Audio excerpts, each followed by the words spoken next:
लेकर एक बैठक दिसंबर के अंदर बुलाई गई थी, जिसमें सर्वसम्मति से श्री महालक्ष्मी भक्त मंडल सेवा समिति रजिस्ट्री कार्यकारिणी को भंग कर दिया गया था। उसके बाद चुनाव की तिथि घोषित कर दी गई थी।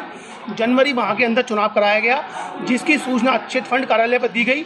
उसकी सूचना की जो दी गई थी उसी तिथि पर चुनाव कराया गया और उसकी चुनाव की पूरी सूची श्री महालक्ष्मी भक्त मंडल सेवा समिति द्वारा मार्च के अंदर सोसाइटी ऑफिस में जमा करा दी गई।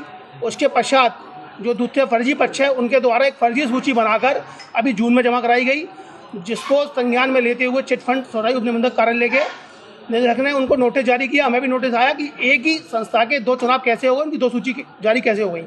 उसको लेकर हमने उसका जवाब दिया, क्योंकि हमने चुनाव प्रक्रिया पूरी जो प्रक्रिया होती है चुनाव की उसके द्वारा कराया था। उन्होंने एक फर्जी सूची बनाकर वहाँ जमा करा दी।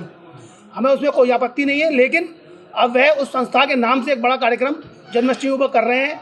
हमें कार्यक्रम से कोई आपत्ति, किसी प्रकार की आपत्ति नहीं है, धार्मिक आयोजन करें, लेकिन हमें आपत्ति है जिस तरह संस्था का नाम बदनाम कर रहे हैं, संस्था के नाम पर अवैध रूप से चंदा कर रहे हैं, हम उसका विरोध करते हैं। उसकी शिकायत हमने डीसीपी सिटी आगरा की भी की है और कमलानगर थाने में भी लिखित रूप में शिकायत की है कि संस्था के नाम का दुरुपयोग बंद हो और संस्था के नाम पर जो अवैध रूप से चंदा हो रहा है उसको तत्काल बंद कराया जाए। तो कई वर्षों से कार्यक्रम होता आ रहा है, इससे पहले क्यों आवाज नहीं दी?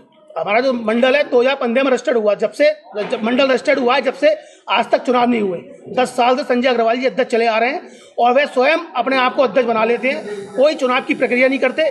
इसका विरोध कई बार हुआ, लेकिन कई बार क्या हुआ, हम लोगों ने कहा चलो कोई बात, धार्मिक आयोजन है, हम सामाजिक काम कर रहे हैं तो कोई विरोध ना करते हुए हमने उनका सहयोग करा। लेकिन अब क्या है, जब समाज से हम किसी चीज़ के लिए चंदा लेते हैं, समाज से सहयोग लेते हैं, तो उसका जो हम समाज से चंदा ले रहे हैं उसका उपयोग समाज के हित में ही होना चाहिए, ना कि मनमानी तरीके से उसको खर्च करना चाहिए।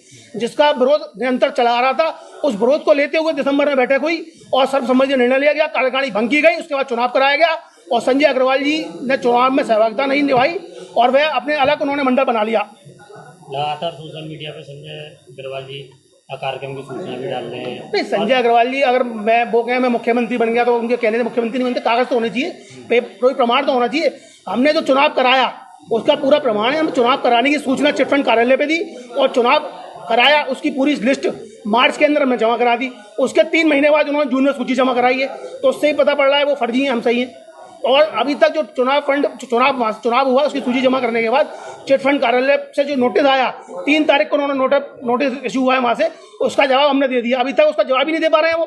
अगर वो सही होते और पेपर सही होते और वे खुद सही होते, उनकी संस्था सही होती तो उसका जवाब दे पाते। किस तरह की मांग है आप लोगों की? हमारी मांग है श्री महालक्ष्मी भक्त मंडल सेवा समिति रजिस्टर के नाम का दुरुपयोग बिल्कुल बंद हो और उसके नाम पे जो कार्यक्रम के नाम पे अवैध वसूली और समाज से चंदा कर रहे हैं वो, जिसका दुरुपयोग वो वर्षों से करते आ रहे हैं, उस पर तत्काल प्रभाव से रोक लगाई जाए। ट्रस्ट क्यों नहीं फैसला लेता है? नहीं, मंदिर का ट्रस्ट अलग है, वो व्यक्तिगत मामला है। मंदिर श्री देवी ट्रस्ट वह मंदिर का ट्रस्ट है, उसमें मंदिर के ट्रस्टी हैं, उसका डिसीजन वो लेते हैं। ये कार्यक्रम अलग होता है, इसका श्री महालक्ष्मी भक्त मंडल सेवा समिति इस आयोजन को करती है।